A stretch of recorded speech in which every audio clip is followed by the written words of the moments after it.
आज का जो विषय है वो बड़ा महत्वपूर्ण विषय है। वो विषय ऐसा विषय है कि जिस विषय के बारे में यहाँ की सत्ताधारी पार्टी, यहाँ के नेता, यहाँ के मुख्यमंत्री राजनीतिक लाभ तो लेते हैं, परंतु उस राजनीतिक लाभ लेने के साथ उस चीज का समाधान करने में नाकाम है। और ये विषय मेरे द्वारा पूर्व में फरवरी 2024 में भी उठाया गया था, जब मैं लोकसभा चुनाव लड़ा। उससे पहले इस मुद्दे को मेरे द्वारा उठाया गया था और काफ़ी हद तक उस दौरान इस पर कार्रवाई हुई और चीज़ें आगे बढ़ी। सर्वप्रथम मैं आप सबको एक नहीं दो ऐसी वीडियो दिखाना चाहूँगा जो वीडियो पाकिस्तान क्षेत्र से आई है और जिस वीडियो में वो दावा कर रहे हैं कि उनकी जो संपत्ति है, पैतृक संपत्ति है, वो देहरादून जनपद के कालसी विकासखंड हरिपुर में वो अपने संपत्ति का दावा कर रहे हैं, जिस संबंध में 2024 में भी हमारे द्वारा ये चीज़ें उठाई गई और उस पर काफ़ी हद तक कार्रवाई भी हुई।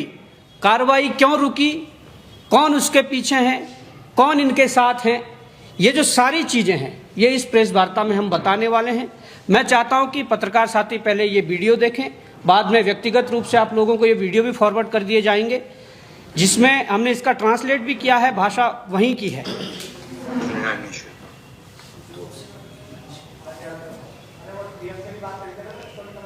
अस्सलाम वालेकुम शरबा गवानंगित मेतापुला अब्दुल्ला ज़ेरबिन जो और nga मोटा मरहूम मोटा लिवे सोइंजो और nga शरबत थानुना एताना मुखातिब जो ngai फोन मेतापुला रुजियाली ज़ेबिन जो बाकी धर्मा फोनोला ब्राह्मण ज़ेबिन गवानंगी हरिपुरी नु मरहूम अपोए जमीन जायदाद ये हरिपुर कालसी की बात कर रहे हैं और मैं ये वीडियो व्यक्तिगत रूप से सब लोगों को फॉरवर्ड करूंगा। ये पहला वीडियो है और एक फिर दूसरा वीडियो जारी करवाया जाता है।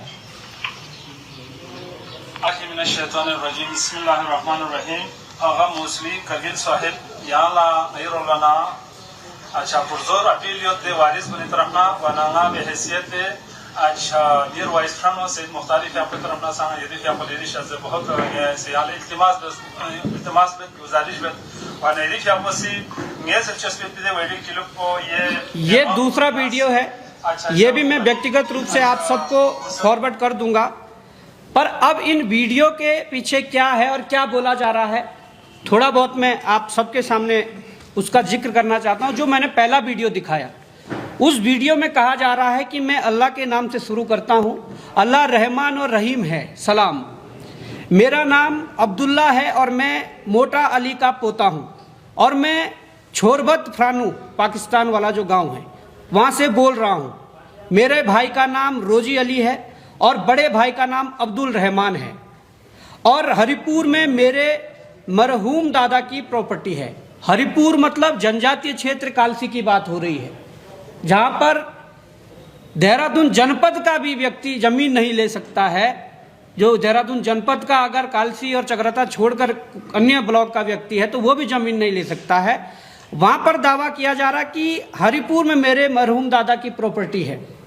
एक पक्ष से हमारी बातचीत है और मामला तय हुआ है और कुछ जमीन हमारी दूसरे पक्ष संजय खान, जाहिद हुसैन, जावेद खान और शशीम बानो के पास है। वो ज़मीन हमने इमाम बरगाह मस्जिद कालसी अंबाड़ी को दान कर दी है। ये ज़मीन अध्यक्ष मुख्तार अहमद के हवाले करेंगे और आगा मुसावी साहब से गुजारिश है कि ये मेरी ज़मीन को मस्जिद इमाम बरगाह को दान कर दें और इस ज़मीन पर संजय खान का कोई हक नहीं है। वो ज़मीन पे कब्जा करके बैठा है और उनका कोई हक नहीं है। ज़मीन का असली वारिस मैं हूँ। ये पाकिस्तान से आया हुआ वीडियो ये बता रहा है। आप इस बात पे अमल करें, आपकी बहुत बहुत मेहरबानी होगी। अध्यक्ष मुख्तार अहमद और आगा मुसावी से गुजारिश है बहुत कि मेरे इस ज़मीन को इमाम बरगाह मस्जिद को दान करें और ये जिम्मेदारी आपके ऊपर है। और ये आपका फर्ज है। मैं बस आप लोगों के लिए दुआ कर सकता हूं कि आप मेरे ये काम कर देंगे। एक पक्ष से तो हमारी बात हो गई है और दूसरे पक्ष वालों से हमारी कोई बातचीत नहीं है, ना कोई फ़ोन, ना कोई मैसेज, ना कोई चिट्ठी आई है। और आगा मुसावी साहब और मुख्तार अहमद साहब, आप मेरी इस वीडियो पे अमल करें।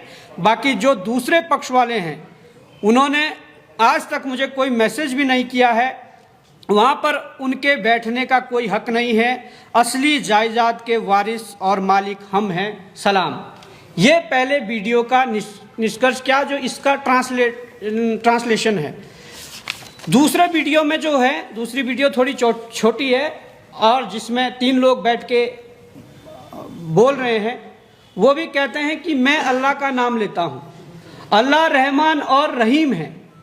आगा मुस्वी कारगिल से गुजारिश है कि हमारा ये वीडियो क्लिप को और ये पैगाम आप याकूब अली मसूरी अध्यक्ष, मसूरी का भी जिक्र हुआ है, याकूब अली मसूरी अध्यक्ष नूर बख्शी मदरसा अम्बाड़ी, अम्बाड़ी मतलब विकास नगर वाला क्षेत्र, अम्बाड़ी और जमाल खान प्रधान अम्बाड़ी, उन तक आप ये पैगाम पहुंचाइए, ये वीडियो में बोला जा रहा है। और इसके अलावा मौलाना कमाल हसन रिजवी इमाम जुमा व जमात अम्बारी, आप इन सब लोगों तक ये पैगाम पहुंचा दीजिए और आप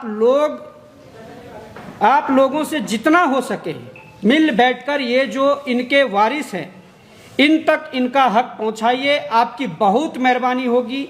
अगर इन गरीब वारिस को इनका हक दे दें, बहुत मेहरबानी होगी। और इनके अलावा जो ईरान में मौलाना काइम मेहदी और मौलाना सैयद मेहदी है, अब ईरान का भी जिक्र हो चुका है, ये वारिस हैं, वो उनके साथ कांटेक्ट में हैं।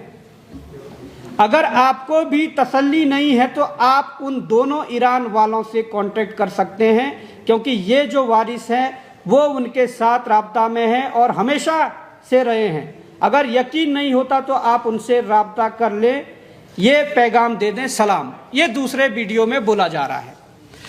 अब बात ये आती है कि हमारे द्वारा 13 फरवरी 2024 को इसी प्रेस क्लब से इसी जगह पर एक प्रेस की जाती है कि कालसी क्षेत्र में एक व्यक्ति ने 2022 में जमीन ली। जब उस व्यक्ति के बारे में हमें पता लगा, उसकी जब डिटेल खंगाली गई, तो वो व्यक्ति जम्मू कश्मीर का व्यक्ति था जिसका नाम गुलाम हैदर था और उसने अपने मूल निवासी होने का दावा किया कि मैं यहाँ का मूल निवासी हूँ और इस हिसाब से यहाँ पर 10 से ज़्यादा बीघे जो है जमीन ले ली। हमारे द्वारा प्रेस कॉन्फ्रेंस होती है, जिला देहरादून के जिला प्रशासन जो है वो हरकत में आते हैं, डीएम आदेश करते हैं और डीएम कालसी और विकास नगर एसडीएम को आदेश करती है कि दोनों पक्षों को सुनकर जमींदार विनाश अधिनियम की धारा 166 और 167 के तहत कार्रवाई करें। 166-67 का मतलब है कि सरकार में इसको निहित करें। फिर ये व्यक्ति क्या होता है कि कोर्ट चले जाते हैं, जो गुलाम हैदर एंड पार्टी है ये कोर्ट चले जाते हैं डीएम के आदेश को वो करके कि हमें मौका नहीं मिला अपनी बात रखने का, तमाम प्रकार का मामला कोर्ट में जाता है। इस दौरान बात चलती है।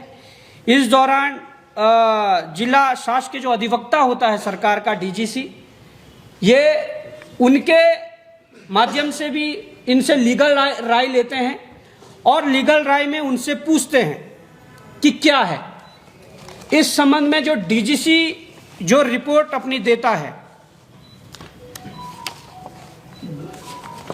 जो डीजीसी रिपोर्ट देता है उसमें डीजीसी साफ लिखता है, मैं लास्ट में सीधे आपको समरी दिखाता हूं कि वो लास्ट में कहना क्या चाहता है। ये उसकी रिपोर्ट है।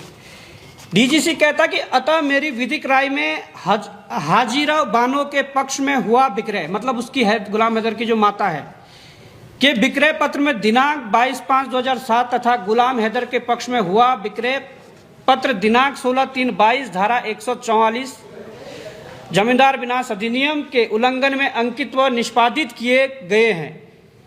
इसलिए दोनों अंतरण उत्तर प्रदेश जमींदारी विनाश अधिनियम की धारा 144 के प्रावधान का उल्लंघन होने के कारण शून्य है तथा अंतरण कि दिनांक से अंतरण की विषय वस्तु को सभी भारों से मुक्त कर राज्य सरकार में निहित किया जाना उचित है। ये इन्होंने जो लीगल राय ली उसमें साफ तौर पर यह कह दिया गया था कि इसको राज्य सरकार में निहित किया जाना उचित है, क्योंकि ये गलत तरीके से जमीन ली गई है।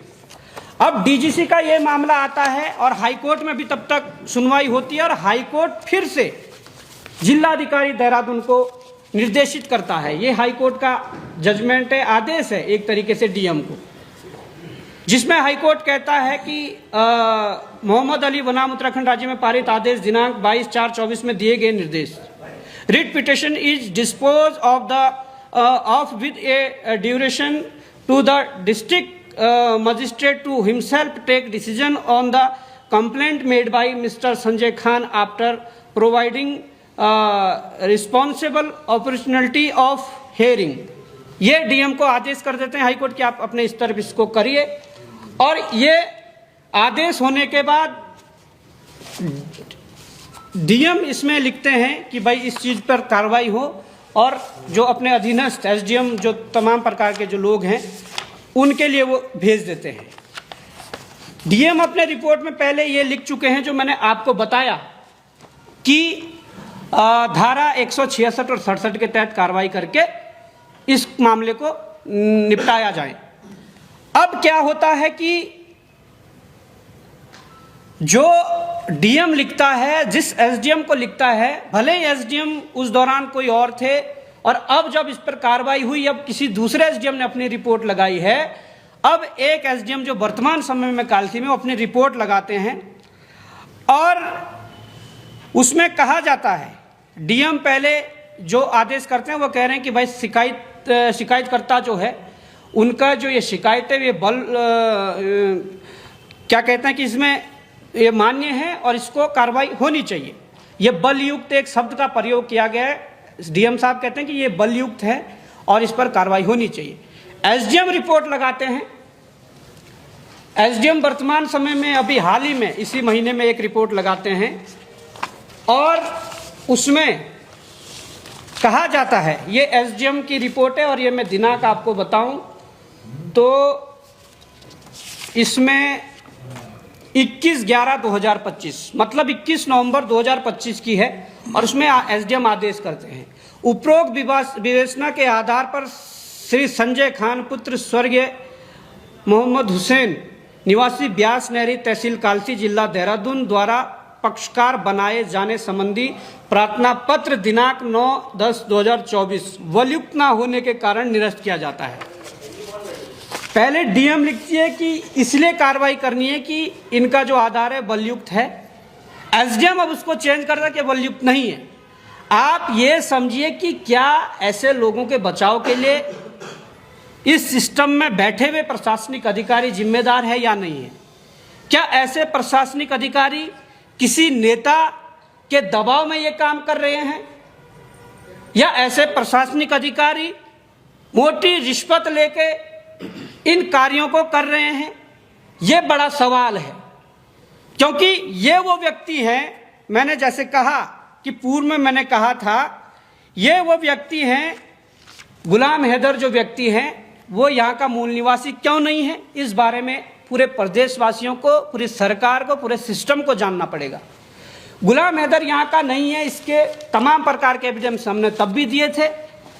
उत्तराखंड सरकार का इंटेलिजेंस हो या ऐसे मामलों में आईबी को इंटरेस्ट लेना चाहिए था, ऐसे मामलों में आईबी को इन्वॉल्व होना चाहिए था, इनकी और जो जांच एजेंसियां हैं या उन सबको इसमें इंटरेस्ट लेना चाहिए था, परंतु नहीं, क्योंकि इनके ऊपर कुछ नेताओं के हाथ हैं, कुछ लोग जो इनकी मदद कर रहे हैं। मैं इसमें बताना चाहता हूं, हिंदुत्व का झंडा उठाकर हम लोगों को जो ऐसे प्रदेश आते हैं जिसे देवभूमि कहते हैं, जो हमें कहते हैं कि नहीं तुम लोग सरकार का विरोध करते, तुम हिंदू विरोधी हो। क्या सरकार का विरोध करना हिंदू विरोधी है?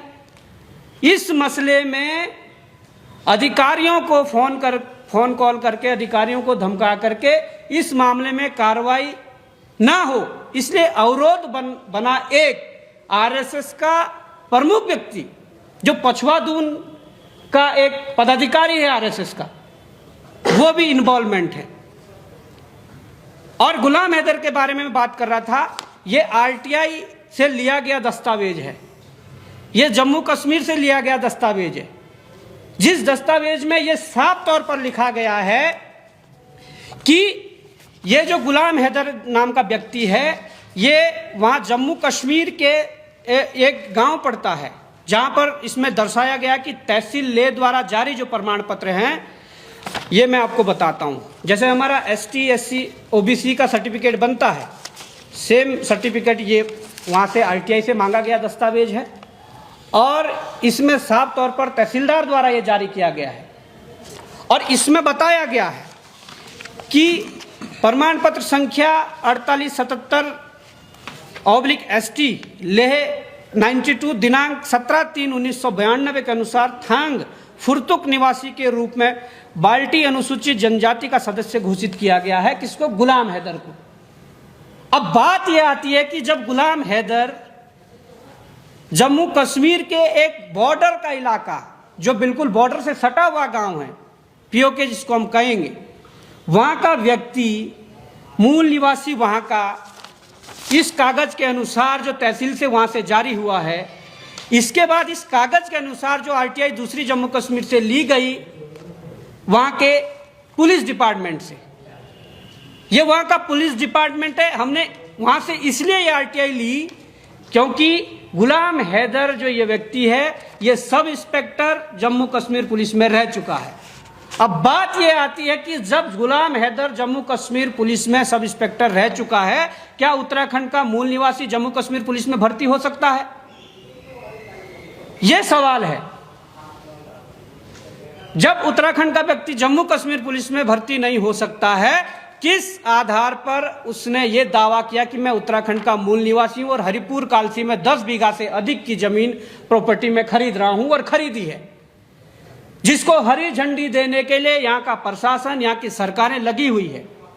हमारे द्वारा जब ये मामला पूर्व में उठाया गया, उस दौरान मैंने आपको बताया काफी हद तक इस पर कार्रवाई हुई, और ये तक इनके जो लीगल सेल, जो इनके अधिवक्ता हैं, लीगल टीम, उन्होंने ये कहा कि इसको सरकारी उसमें निहित किया जाना राज्य हित में होगा। तो उनकी बात को पलटने वाले कौन है? आज गुलाम हैदर फिर से फर्जी कागज बना रहे हैं। बीच में जब हमको पता लगा कि पटवारी और इनके माध्यम से फर्जी कागजों को बना रहे हैं, इन्होंने एक बिजली का कनेक्शन लिया था चक्राता फॉरेस्ट की जमीन पर।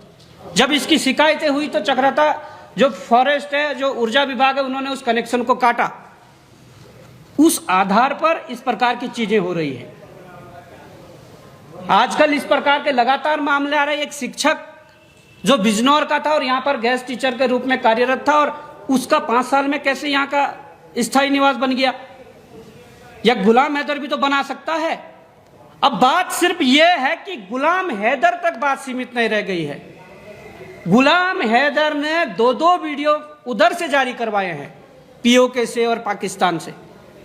उन वीडियो में अपना नाम तो उन्होंने नहीं बुलवाया है, पर कुछ लोगों के नाम बुलवाए हैं। उन लोगों से भी जांच हो, उन लोगों से पूछताछ हो, क्या मसला है। इन्होंने प्रधान तक का नाम लिया है। क्या पाकिस्तान में बैठा हुआ व्यक्ति किसी प्रधान को जानता होगा? पर उनके पास जो कागज दिया गया, उस कागज से पढ़कर वो चीजों को बता रहे हैं। उन दोनों वीडियो में दिख रहा है कि कागज से पढ़कर बता रहे हैं। अब बात सुरक्षा की हो जाती है, देश के सुरक्षा की भी हो जाती है, राज्य के सुरक्षा की भी हो जाती है। और जब यह गंभीर मामला था, हमारे द्वारा पूर्व में उठाया गया था, और लगभग कार्रवाई अपने लास्ट स्टेज पर थी, और यह जमीन को उत्तराखंड सरकार में विलय होना था। कौन रोक रहा है?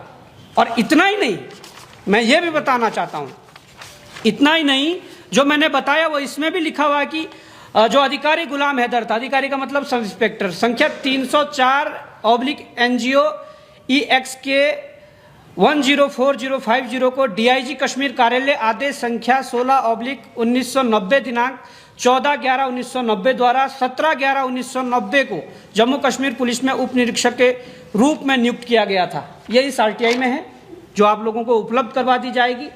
अधिकारी को डीपीओ एनोट्रेंग कश्मीर के आदेश संख्या 1844/2001 दिनांक 3/9/2001 के तहत निलंबन कर दिया गया। अब निलंबन की अगर बात सुनोगे तो क्यों किया गया वो मैं बताता हूं। और विभागीय जांच शुरू कर दी गई, जिसके बाद अधिकारी को पुलिस मुख्यालय जम्मू कश्मीर के आदेश संख्या 2585/2000 दिनांक 5/7/2002 के तहत सेवा से हटा दिया गया।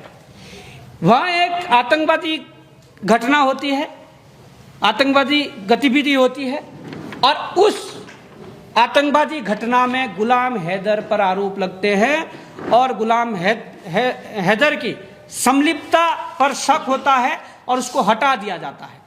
क्या ऐसे व्यक्ति जो 10-10, 15-15 बीघा जमीन, वो भी जनजातीय क्षेत्र में ले रहे हैं, क्या ये उत्तराखंड के लिए सेफ है? क्या उत्तराखंड के लिए ठीक है? जब ऐसे व्यक्तियों का रिकॉर्ड हमारी इंटेलिजेंस नहीं रखेगी तो कौन रखेगा? जब ऐसे व्यक्तियों का रिकॉर्ड जब प्रेस कॉन्फ्रेंस के माध्यम से या अपने सोशल मीडिया के माध्यम से या अन्य माध्यमों से हम कभी रखते हैं, क्या सरकार की जिम्मेदारी नहीं बनती है कि ऐसे मामलों का संज्ञान लेकर इन पर कार्रवाई करें? ये वो लोग हैं जिनका केवल जमीन लेने से या उससे मसला नहीं है। ये वो लोग हैं जो यही उत्तराखंड विकासनगर जैसी जगह पर खनन क्रेशरों में पैसा लगाते हैं। किन नेताओं के साथ मिलकर लगाते हैं वो भी देखिए और जांच करिए, सब निकल कर आएगा। ये वो व्यक्ति हैं जो रियल एस्टेट और जमीन में यहां पर पैसा लगाते हैं। क्या जब वीडियो पाकिस्तान से आ सकता है, क्या पैसा पाकिस्तान से नहीं आ सकता है? पाकिस्तान का एक व्यक्ति वीडियो जारी करके कहता है कि मेरे पैतृक संपत्ति है। खेल क्या चल रहा है? क्या ये सरकार जो बहुत पोस्टरबाजी करके तमाम प्रकार के इस प्रकार के कार्ड खेलते हैं कि हम सब कुछ हैं, हम डेमोग्राफी चेंज नहीं होने देंगे। अरे जिस डेमोग्राफी चेंज होने की का डर है, उस डेमोग्राफी चेंज होने को लेकर जो तथ्य, जो सबूत जो दिए जा रहे हैं, जो बातें बोली जा रही है, उस पर कार्रवाई कौन करेगा? यह मामला बेहद गंभीर है। यह मामला चाहे प्रदेश या देश की सुरक्षा को लेकर यह बहुत गंभीर मामला है। अगर एसडीएम ने यह लिखा है कि दूसरा जो शिकायती है संजय खान, उसका इस जमीन से कोई नाता नहीं है, यह बात वीडियो में भी बोली गई जो वहां से वीडियो आई है। क्या एसडीएम उनके संपर्क में है? क्या एसडीएम वही भाषा बोल रहा है जो भाषा उस वीडियो में बोली गई, उस भाषा को लिख रहा है? एसडीएम डीएम की बात को कैसे काट दे रहा है कि डीएम लिख रहा है कि भाई इन शिकायती जो पत्र है वो बलयुक्त है, इस पर कार्रवाई होनी चाहिए। एसडीएम उसको दूसरी रिपोर्ट में बता दे रहा है कि ये जो शिकायती पत्र हैं ये बलयुक्त नहीं है, इनको पक्षकार नहीं बनाया जा सकता है। किस प्रकार से पक्षकार नहीं बनाया जा सकता है? इसमें और भी चीजें हैं, क्योंकि जिन्होंने ये शिकायत की ये उस जमीन के खातादार हैं, इसमें उनका नाम है। ये लेटेस्ट निकाली गई एक खतौनी है। तो एसडीएम कैसे कह सकता कि ये उनका वो नहीं बन सकता है, पक्षकार नहीं बन सकता है? ये चीजें जो चल रही है, इसमें कुछ अधिकारी, कुछ नेता जिनके लिए ये लोग काम कर रहे हैं, गुलाम हैदर जैसे लोग और इनके जो साथी हैं, जिनके लिए काम कर रहे हैं, खनन के लिए भी काम कर रहे हैं, इनके क्रशर के लिए भी काम कर रहे हैं, अन्य चीज़ों के लिए भी काम कर रहे हैं, जिन नेताओं से संपर्क है वो चीज़ें भी सामने आए। इसमें तत्काल रूप से एक एसआईटी गठित हो और पूरी तरीके से ब्यौरा निकाला जाए कि क्या वास्तव में ये अधिकारियों ने लोभ प्रलोभन लेके, रिश्वत लेके इस जांच को प्रभावित करने का काम किया है, या इसमें ये बातें भी सामने आनी चाहिए कि इस भूमि को जब धारा 166 और 67 में जमींदारी अधिनियम, विनाश अधिनियम के तहत सरकार में निहित करे जाने की बात हो गई थी, कौन इनको बचाने का बार बार काम कर रहे हैं, कौन इनके सहयोगी है, कौन इनके साथी है, इन सब में जांच होनी चाहिए। इसमें एसआईटी गठित होकर सारी चीज़ें होनी चाहिए। और जिस प्रकार से पाकिस्तान से वीडियो आते जा रहे हैं, मुझे लगता है कि निश्चित ही ये बहुत बड़ा एक रैकेट है और इसके एक ठिकाना नहीं है। मैं अभी बता रहा हूँ, ये कभी हरिपुर कालसी में भी रहता है, ये कभी श्रीनगर कश्मीर में भी रहता है, और अन्य अन्य जगहों पर 4-5 जगहों पर इसके ठिकाने हैं। तो मैं कहना चाहूँगा प्रदेश के मुख्यमंत्री जी से कि केवल प्रचार प्रसार करके जो आप ढोंग पीट रहे हैं कि हम डेमोग्राफी चेंज जो हो रहा है उसके खिलाफ ये कर रहे हैं वो कर रहे हैं, तो जब आपके पास एविडेंस हम लोगों ने पुख्ता दे दिए हैं तो निश्चित इस पे कार्रवाई होनी चाहिए। अन्यथा आपके ये झूठे दावे, खोखले दावे, इस परहेज को उत्तराखंड का आज एक एक नागरिक देख रहा है कि किस प्रकार से सरकार की पोल खुल रही है, किस प्रकार से धामी जी झूठ बोल रहे हैं कि हम डेमोग्राफी चेंज के लिए चिंतित है। इसका मतलब उत्तराखंड सरकार डेमोग्राफी चेंज के लिए चिंतित नहीं है, ये इनके पार्टनर है ये लोग। मैंने कहा कि एक आरएसएस का प्रमुख व्यक्ति भी जो पछवादून से संबंधित है, नाम नहीं ले रहे सर आप। देखिए सर नाम भी आएंगे, मैं तो कहता हूं एसआईटी गठित करें, नाम एक नहीं, नाम नेताओं के भी नाम आएंगे, जो नेता इनको प्रयोग करते हैं अपने बिजनेस के लिए, अपने पार्टनरी के लिए, जिनके साथ इनकी पत्तियां लगी हुई है खनन में, सबके नाम आएंगे। पर मैं कहता हूं कि जांच तो करें, इसकी भी जांच करें कि वीडियो कैसे कैसे हम तक भी पहुंचा है, तो कैसे कैसे किस किस माध्यम से फर्स्ट कहां से सर्कुलेट हुआ है, इन सब की जांच होनी चाहिए। कुछ लोगों के नाम जिन पे आप संदेह जता रहे हैं जी कि भाई इनकी संलिप्तता होगी शासन प्रशासन में, वो तो आपके सामने आए होंगे, कम से कम उनका जिक्र होना चाहिए प्रेस में, नहीं तो ये तो नहीं। पहले तो वो देखिए, पहले एसडीएम का मैंने जिक्र किया है कि एसडीएम कैसे किस प्रकार से चैलेंज कर रहे हैं कि एक डीएम का जो आदेश है उसको आप वो कर। नहीं है, ये लिखा हुआ है डीएम साहब का जो या विधिक राय जो ली गई है इस तरीके। देखिए सारे कागज है ना, इनके जो जिला जो अधिवक्ता है, इनके जो सीनियर डीजीसी जिसे बोलते हैं, उनसे भी विधिक राय ली है। उन्होंने साफ तौर पर लिखा है कि भाई इसको राज्य सरकार में निहित किया जाना राज्य हित में है, ये जमीन गलत तरीके से ली गई है, क्योंकि इनके पास 2003 से पूर्व की कोई ऐसी जमीन नहीं है जो इनकी पुश्तैनी हो, जब नहीं है तो वो उसका उल्लंघन करते हैं। मैं वही कह रहा हूं, मुझे तो चलो एक व्यक्ति ने दिया है, मुझे तो चलो उन्होंने दिया जो शिकायत करता है, पर पाकिस्तान से वीडियो यहां कैसे पहुंचा उसकी जांच हो और तह तक जाए, कौन कौन इसके पीछे हैं, क्या यह सुरक्षा है इस प्रदेश की। बॉर्डर से लगता हुआ, अंतर्राष्ट्रीय सीमाओं से, चाइना से, नेपाल से ये लगता हुआ ये प्रदेश है। इस प्रकार से इस प्रदेश में अगर इस प्रकार की गतिविधियां होंगी, ये पता नहीं लगेगा कि इस देवभूमि में कब कौन सी बड़ी घटना हो जाए। पछवादून में, विकास नगर से लेकर पूरा पछवादून में कोई भी छोटी सी घटना भी होती है तो वो जितने भी हिंदुवादी संगठन है वो सक्रिय हो जाते हैं। ये इतना बड़ा मैटर है, इस पे किसी भी हिंदुवादी। देखिए भाई साहब, मैं आपको बता रहा हूं, जब कोई प्रमुख व्यक्ति मैं बता रहा हूं, पछवादून का आरएसएस का प्रमुख व्यक्ति इसमें इन्वॉल्व हो, जब एक बार आदेश हो गए थे कि इसको राज्य हित तभी है जब इसको सरकारी उसमें निहित किया जाए, जब इनके अपने अधिकारी, अपने नेता इनको बचाने में लगे हो, कौन सा हिंदुवादी संगठन है जो सामने आएगा। हिंदुवादी संगठन वहां पर सामने आता है जहां पर सरकार को लगता है कि सरकार कुछ कार्रवाई कर रही है या सरकार के पक्ष में माहौल जाएगा। यहां पर कार्रवाई करके देखिए और इस घटना पर रोक लगाइए, नहीं तो ये बहुत बड़ा आंदोलन होने वाला। जिस क्षेत्र का ये मामला है, ये जनजातीय क्षेत्र है। इस जी जो आपका वीडियो दिखाया ना, उस वीडियो तो शत्रु संपत्ति है, शत्रु संपत्ति है। देखिए, अगर शत्रु संपत्ति है, सरकार के फेवर में बोला ना, अगर शत्रु संपत्ति है तो जो शिकायत करता है या जो दूसरा पक्ष है, उन दोनों को छोड़कर राज्य उसमें हित कर दी जाए, निहित कर। हम यही तो कह रहे हैं।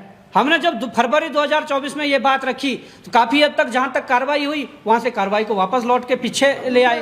भाई, आपके अपने इलाके का मामला है। मेरे अपने इलाके का मामला, हमारे क्षेत्र का मामला है, जनजातीय क्षेत्र है। जहां पर मैं बता रहा हूं वो जनजातीय क्षेत्र 2 ब्लॉक कालसी चक्राता। उसके अलावा आप विकास नगर के अगर मूल निवासी हैं, देहरादून के मूल निवासी, आप भी वहां पर जमीन नहीं ले सकते। और वहां पर इस प्रकार से जम्मू कश्मीर से आए हुए व्यक्ति जमीन ले रहे हैं, पाकिस्तान से तो वीडियो जारी करवा रहे हैं। तो ये मेरा एक आखिरी सवाल है भाई, क्या रेवेन्यू रिकॉर्ड में जैसा वो दावा कर रहे हैं कि ऐसी शत्रु संपत्ति या ऐसे किसी व्यक्ति का जो पूर्व से ही वहां पर संपत्ति हो, कहीं जिक्र होता है रेवेन्यू रिकॉर्ड में? देखिए, इसमें कई खाता धारक हैं, पर ये लोग हो सकता कि आजादी से पहले के यहाँ के लोग हों, पर जो व्यक्ति आज दावा कर रहा है, जिस व्यक्ति ने जमीन ली है, उसका कहीं जिक्र नहीं है। तो साफ तौर पर यह होता है कि पूरे प्रशासनिक अमला मिला हुआ है, पूरी सरकार मिली हुई है। जिस प्रकार से मैंने कहा, आरएसएस का भी मैं नाम ले रहा हूं, इनके कोई प्रमुख है जो पछवादून के हैं, वो मिले हुए हैं, और कुछ स्थानीय नेता जो इनका संरक्षण कर रही है, जिनके साथ इनका व्यापार में हो या बिजनेस में हो या तमाम खनन और क्रेशरों में जिनकी पत्तियां लगी हो, ये नेता भी इन्वॉल्व है। अब आप जांच करोगे तो सब सामने आ जाएगा और मैं चाहता हूं जांच को। बॉबी भाई, खाता धारक आप बता रहे हैं, क्या ये जो नाम है ये मुस्लिम नाम है, हिंदू नाम है? देखिए, ये मुस्लिम नाम है, पर ये मुस्लिम नाम है विकास नगर और उस क्षेत्र के। तो इन मुस्लिम नाम शायद आज़ादी से पहले के कुछ व्यक्ति हैं जो जिनका ये खाता है। तो बीच में जब ये गुलाम हैदर के नाम या उन्होंने खरीदी, इसमें भी ऐसा नहीं है कि सबने बेची है। गुलाम हैदर ने किससे खरीदी थी? गुलाम हैदर ने इनसे कुछ लोगों से खरीदी है, पर गुलाम हैदर यहाँ जमीन नहीं ले सकता क्योंकि वो जम्मू कश्मीर का निवासी है। 2003 से पूर्व में कोई रिकॉर्ड में उनके परिवार या उनका कोई ऐसा रिकॉर्ड नहीं जिन पे यहाँ पर उनकी संपत्ति हो। तो जब यहाँ पर 2003 से पहले का कोई रिकॉर्ड नहीं है तो किस आधार पर यहाँ की जमीन लेगा, यहाँ के अपने आप को पैतृक को बताएगा? भाई, आपके जिलाधिकारी या जो विधिक राय जिनसे ली गई है उनसे बातचीत हुई कि भाई आपके एसडीएम आपके आदेश को कैसे सुपरसीड कर सकता है, उस प्रकार से कोई वार्तालाप हुई? देखिए, मामला गंभीर था, हमारे संज्ञान में जैसे हमने पहले आम जनमानस तक ये बात पहुंचाने के लिए इस प्रेस कॉन्फ्रेंस से सरकार और प्रशासनिक अधिकारियों को पहुंचाने के लिए और आप लोगों को जानकारी देने के लिए मामला किया है। इसके बाद जिलाधिकारी के भी फॉरवर्ड किया जाएगा, एसडीएम से भी जवाब तलब किया जाएगा कि आपने जिलाधिकारी के ऑर्डर को कैसे काटा है। इसके जी एक सवाल है, किस वर्ष में ये जमीन खरीदी गई? देखिए, 22 का मामला है और ये 24 में हमारे संज्ञान में आया, तो फरवरी 24 में हमने इस पे प्रेस करी थी। आपने एक क्वेश्चन इंडिकेट किया था कि वहाँ पर जिस तरीके से इसको पुलिस विभाग से हटाया गया है जी, वो तरीका क्या ऐसा हो सकता है कि यहाँ पे प्रायोजित करके यहाँ पे अगर इसे कुछ आगे फ्यूचर में कुछ इसके द्वारा अनहोनी हो जाए? देखिए, संभावनाएं, यहाँ के मुस्लिम बदनाम होंगे। संभावना कुछ भी हो सकती है, संभावना कुछ भी हो सकती है। मैंने पूर्व में अपने वक्तव्य में कहा है कि ये प्रदेश दो देशों की अंतर्राष्ट्रीय सीमाओं से लगता हुआ प्रदेश है। यहाँ पर इस प्रकार की जो घटनाएं हो रही है ये प्रायोजित भी करवाया जा सकता है। जिस प्रकार से शासन प्रशासन का सहयोग, कुछ स्थानीय नेताओं का सहयोग इन लोगों को मिल रहा है, तो ये प्रायोजित भी हो सकता है। भविष्य में कोई बड़ी घटना को ऐसा अंजाम दे दें।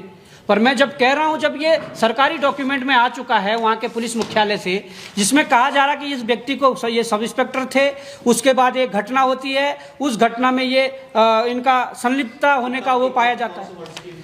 देखिए, ये जो घटना है ये 2001-2 के आसपास की एक की घटना है। एक में निलंबन करते हैं, 2002 में इसको वहां से पूरी तरीके से हटा देते हैं, बल्कि फिर आगे जांच होती है क्या होता है क्या नहीं है। पर ये एक कदम उठाएंगे आप इस पे? देखिए, कदम साफ है, हमारे अपने क्षेत्र का मामला है और एक ऐसे क्षेत्र का मामला जिसे हम पूरे उत्तराखंड के वासी कहते हैं कि चक्राता जैसा कानून होना चाहिए। वहां पर जमीन नहीं खरीद सकते हैं।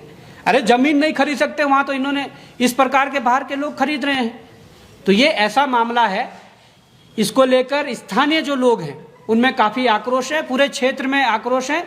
अगर सरकार इस पर सही ढंग से सही समय पर कोई उचित फैसला लेकर इस जमीन को सरकार उत्तराखंड सरकार में निहित नहीं करती है, निश्चित ही क्षेत्रवासियों में जो उबाल है वो सड़कों पर दिखेगा और विरोध के रूप में दिखेगा। भाई, ये तहसील विकास नगर का मामला है, तहसील कालसी का? देखिए, तहसील कालसी का मामला है और 2 जगह पर ये जमीन का मामला आ गया। विकास अंबाड़ी में भी ये ले रहे हैं, तो तहसील विकास नगर का भी मामला हो जाता है। हाँ।